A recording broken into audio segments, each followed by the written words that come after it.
Yesterday, I was going to cover an article about Indonesia banning sex outside of marriage and what that means for the passport gang, but I decided not to because of how much deeper and political that article was, so I'll cover it briefly because I found it very interesting.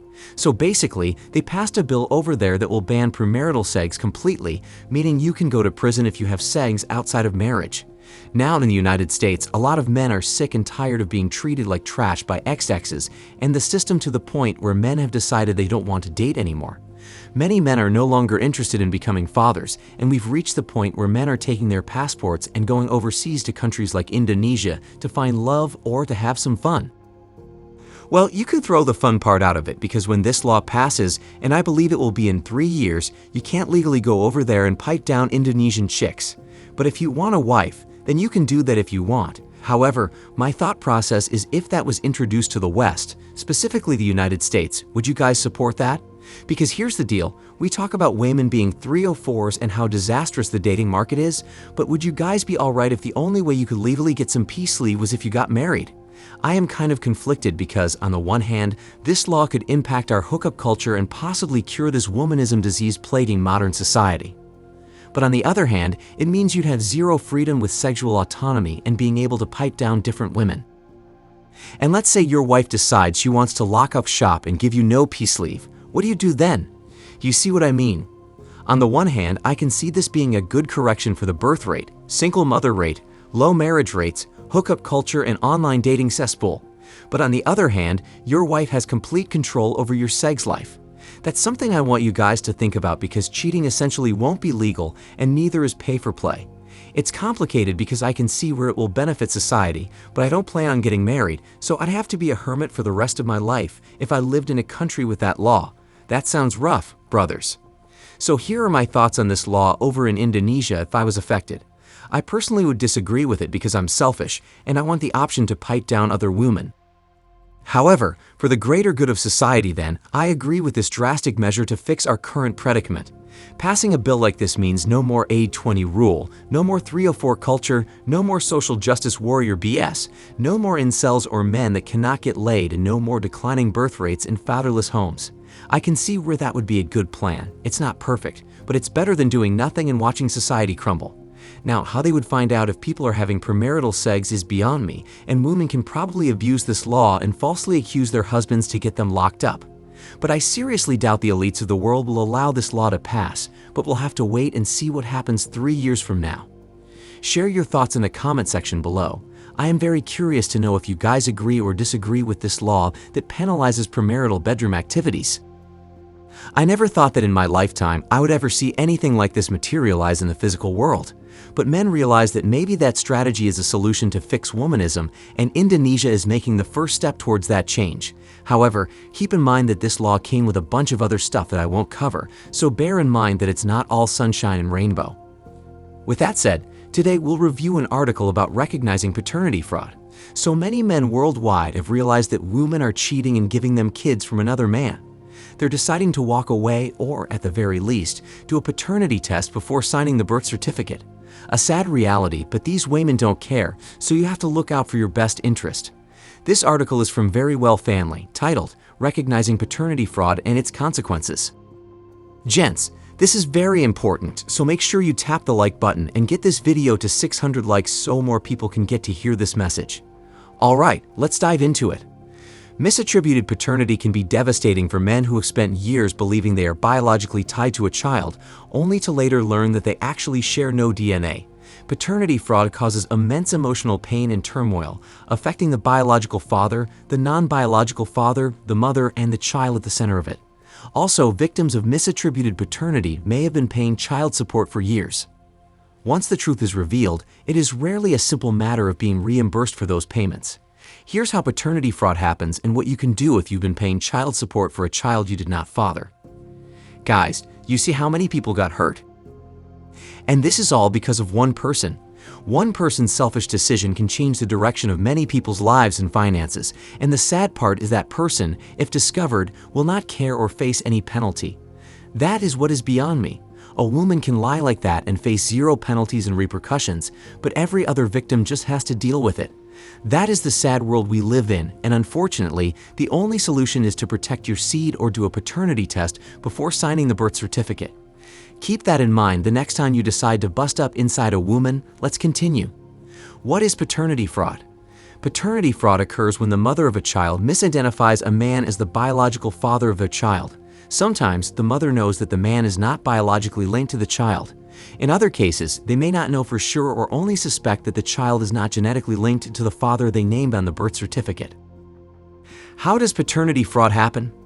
Paternity fraud generally happens when a man is asked to sign an affidavit of paternity for a child with whom they share no biological connection. Presumably, in such cases, it is the mother who is urging the man to sign the affidavit or birth certificate form. The issue is then complicated when the state uses that affidavit or birth certificate as proof of paternity in a child support case, instead of ordering an actual DNA test before assigning child support. And many women use this as a legal trap to ensnare men so they can be the sacrificial lamb to provide and take care of the woman's kids at their expense. Many times the mother will know that the child does not belong to the man, but either because she wants the help or she doesn't want to look like a 304 and ruin a good thing, she'll lie to make the so-called father play his role and do what she thinks he's supposed to do. And a lot of men lose tens to hundreds of thousands of dollars by the time they discover the truth, and guess what? Nothing will happen to the mother, and the man doesn't get his money back. If that isn't criminal, I don't know what is, but just remember, if you don't sign the birth certificate, technically, you're not the father. So before you ever claim a child to be yours, always do a paternity test before signing the birth certificate. Let's continue. What is acknowledgement of paternity? In some states, paternity fraud also happens through a process known as the presumption of paternity. This happens when a person is designated by the state as the child's biological father simply because they and the mother were married at the time of the child's birth or conception. An actual law in some states, the presumption of paternity causes some men to pay child support on behalf of children they are not related to, in some cases, even long after the misattributed paternity is apparent. This is BS. Why are men forced to pay child support for a kid that hasn't been proven to be theirs? This is why you have to protect your seed, guys, because the system is set up to take from men and line the pockets of the child's mother, lawyers, judges, and government agencies. And what if the child is proven to not be for the man paying child support? Does he get to stop paying child support? That is what I want to know, because that's not fair. Anyways, continuing. When paternity fraud is revealed. Paternity fraud often goes undetected for years. Sometimes it comes to light after medical records reveal that the child cannot possibly be related to the man attributed as the biological father. In cases where paternity fraud has resulted in child support payments, the court is left to decide whether those payments should continue. While it seems on the surface that the obvious answer is no, the court's focus is always on the best interests of the child. As such, the court may cease further child support payments or order a continuation of child support payments. Well, gents, there you go. Even if you can prove you're not the father, the court might still force you to pay for another man's kid, and the woman faces no penalty. Now, do you see why men don't care about being fathers anymore? Paternity fraud's impact on child support. A court may order a father who is not the biological parent of a child to continue child support payments because continued child support payments serve the best interests of the child. The child still needs to be supported, and the court believes the child may require government assistance if child support payments cease. The father has supported the child for a period of time and has acted as the child's father. Hold up, what does another man's kid's best interest have to do with me? Go and find the father and see if he's still alive and make him pay and give me back my money. Look at the hypocrisy, guys. If a man commits fraud in America, he will likely get shipped to prison, especially if he doesn't have the money to fight it. But a woman does the same thing but with a kid, and the man still has to pay. This is why having kids in America is one of the worst decisions possible, because they don't care about men at the end of the day. That's just the truth, guys. Since women are strong and independent, let them take care of their own kids then, but no, just use men who are the victims without a care in the world in the name of the best interest of the child. Continuing. Help for victims of paternity fraud.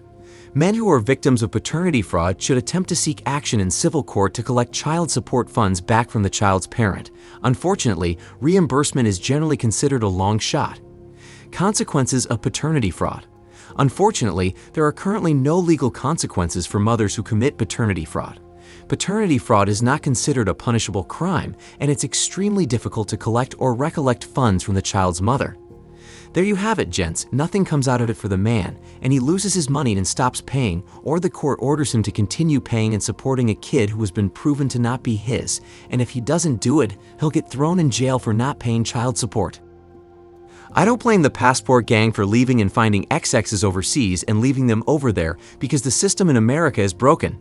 These are the reasons why I constantly tell you guys to leave relationships alone and go and live your life. Because this can happen to you, especially if you refuse to do a DNA test before signing the birth certificate. I want men to know about and protect themselves against stuff like this because paternity fraud can set you back years or decades financially, and there's no justice at the end of it if a woman does you dirty. So the next time you decide to ski inside a Wayman, remember to always verify if the kid is yours before signing any birth certificate. On the screen is our Season 3 videos that I know you'll enjoy, so click it right now to get your daily dose of RP.